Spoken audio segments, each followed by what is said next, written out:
ஏன்னா இதை ஒரு தனி மனிதனுடைய ஒரு அமைப்போ ஒரு ஒரு ட்ரஸ்ட் அப்படின்னாலே நிறைய பேருடைய கூட்டு முயற்சின்னு தான் அர்த்தம்.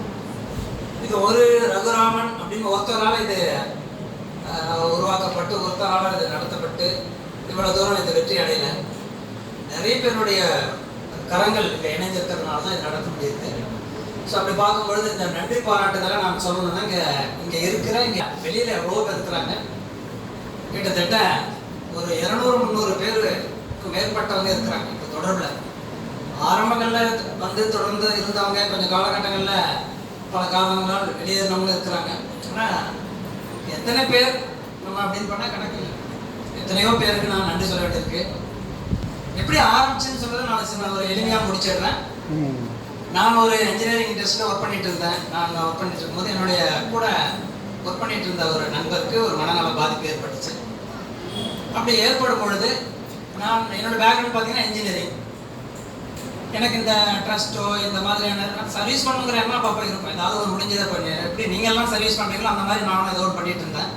அப்படி பண்ணிட்டு இருக்கிற காலகட்டத்தில் அவருக்கு ஏற்பட்ட அந்த பாதிப்பு உடனே அவருக்கு என்ன பண்ணலாம் அப்படின்னு யோசிச்சு அவருக்கு கூட இருந்து அவருக்கு சரியாகிறதுக்கு கூடுமான நம்மளால் முடிஞ்ச உதவிகளை செஞ்சுட்டு இருந்தேன். ஸோ அது அவர் குணமாகி அவர் வந்து சரி நம்ம உங்களுடைய ஒரு அருகாமை உங்களுடைய ஒரு உதவி எனக்கு உபயோகமாக இருந்துச்சு. ஸோ இந்த மாதிரி நாம் எத்தனை பேர் எவ்வளோ பேர் நாட்டில் இந்த மாதிரி நமக்கு தெரியாமல் எவ்வளோ பேர் கஷ்டப்படுறாங்க. நாம் சேர்ந்து இந்த மாதிரி ஒரு அமைப்பை ஏற்படுத்தி நம்ம நிறைய பேருக்கு உதவி செய்யலாம் அப்படின்னு சொல்லி ஆரம்பித்தார். அவர் வேறு யாரும் இல்லை, அவர் என்னுடைய 35-38 வருஷ நண்பர் திரு ஆர் சம்பத் அவர்களை கூப்பிடுறேன்.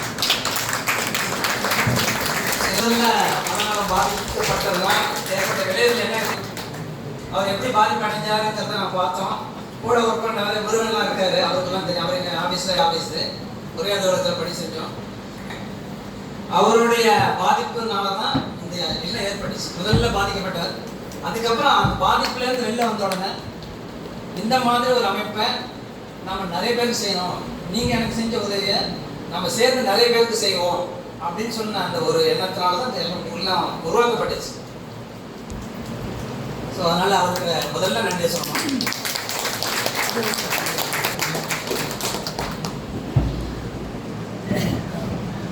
ஸோ அப்படி உருவாக்கப்பட்ட இல்லத்தில் பல ஆரம்ப கட்டத்தில் தெரியும் நிறைய நம்ம இதில் பற்றின அனுபவம் கிடையாது. ஒரு ட்ரஸ்ட்டை ஆர்கனைஸ் பண்ணுறது எப்படின்னு தெரியாது, இந்த மக்களை ஹேண்டில் பண்ணுறது எப்படின்னு தெரியாது. ஆனால் நம்மகிட்ட இருந்தது ஒன்று கொஞ்சம் இறக்கம், கொஞ்சம் கருணை, உதவி பண்ணுற எண்ணம், இது ஒன்று தான் உள்ள இருந்தது. ஸோ அது அப்படியே எல்லாரையும் இணைச்சிட்டு நிறைய பேரை தேடி வர ஆரம்பித்தாங்க. நம்முடைய நோக்கம் ரொம்ப தெளிவாக இருந்தது, இந்த மாதிரி பாதிக்கப்பட்டவங்களுக்கு உதவி செய்யணும், அவ்வளோதான். ஸோ நான் ஜாப்ல இருந்துக்கிட்டே அதை ஆரம்பித்து கொஞ்ச நாள் பண்ணிட்டு இருந்தோம். அப்போ ஒரு கட்டத்துக்கு அப்புறம் ஜாபை விட்டுட்டு அப்புறம் முழுமையாக ஈடுபட்டோம். அப்புறம் ஒருத்தவங்க இந்த இடம் நமக்கு ஆஃபர் பண்ணாங்க. கண்ணன் ராதா ருக்மணி சரி, இந்த மாதிரி நாங்கள் ஒவ்வொரு இடமும் வாடகைக்கு போயிட்டு இருக்கும்போது வாடகைகளை சிரமப்பட்டு இருந்தோம். வாடகை கொடுக்குறவங்களுக்கு ஒரு 6 மாதம் 1 வருஷம் கூட தரணும். இந்த மனநலம் பாதிக்கப்பட்டவங்களால பக்கத்து வீட்டில் நிறைய இடைஞ்சல்கள் இருக்கும். இவங்களால மற்றவங்களுக்கு தொந்தரவு ஏற்படும். அப்போ எல்லாரும் கம்ப்ளைண்ட் பண்ணுவாங்க. போலீஸ் வந்து சொல்லிட்டு இருப்பாங்க, நாங்கள் ஒரு டைம் கொடுக்குறோம், 1 மாதம் காலி பண்ணுவாங்க. இந்த மாதிரி காலி பண்ணி 5 இடங்களுக்கு நாங்கள் மாறி போயிட்டோம். அதுக்கப்புறம் தான் அவங்களுடைய இடம் கிடச்சிது. அவங்க இந்த இடத்த கொடுத்துட்டு நீங்கள் பயன்படுத்திக்கோங்கன்னு சொல்லி இதுவரையும் நமக்கு இந்த இடத்த நம்மளுடைய பயன்பாடு கொடுத்தாங்க. அப்புறம் எல்லாரும் கொஞ்சம் சேர்ந்து இந்த கன்ஸ்ட்ரக்ஷனை முடித்தோம். வெறும் இடம் வயல்வெளியாக தான் இருந்தது. அதுக்கப்புறம் அந்த கன்ஸ்ட்ரக்ஷன் நிறைய பேர் உதவி பண்ணாங்க. இந்த கன்ஸ்ட்ரக்ஷனில் பல இன்னல்களுக்கு நடுவில் இந்த பில்டிங்கை கட்டி முடித்தோம் நம்மளுடைய சந்திரன் சார் கன்ஸ்ட்ரக்ஷன். இந்த உதவி நான் என்ன சொல்கிறது தெரியல, நான் உதவி நன்றி முடியாது. இது என்னுடைய கடைசி மூச்சு வரையும் நான் நினைக்கிறேன். ஏன்னா இந்த மண்ணை எடுத்து போடும்போது பக்கத்து கொள்ளையில் அந்த கண்ணியில் போட்டார். அந்த அவர் கொஞ்சம் கோபமாக அடிச்சுட்டார். வளான்னு ஒரு ஆரம்பிட்டார். அவர் கொஞ்சம் கோபக்காரர், என் இடத்துல எப்படி நீ மண்ணை எடுத்து போடுவார் கன்ஸ்ட்ரக்ஷன் பண்ண. அதெல்லாம் தாண்டிட்டு அவருடைய வேலையை முடிச்சார். அவர் ஒன்றும் கையை மட்டும் இப்படி வச்சுட்டு இருந்தார். 1 மணி நேரம் அப்படி வச்சுருந்தார். வேற ஒன்றும் சொல்கிறேன். ஸோ இந்த மாதிரி நன்றி நிறைய சொல்ல வேண்டியிருக்கு. சங்கராமன் சார் அவருடைய உதவியும் அப்படிதான், எதிர்பாராத உதவி. எல்லாருக்கும் இருக்காரு, அவார்டு செஞ்சுட்டே இருப்பாரு.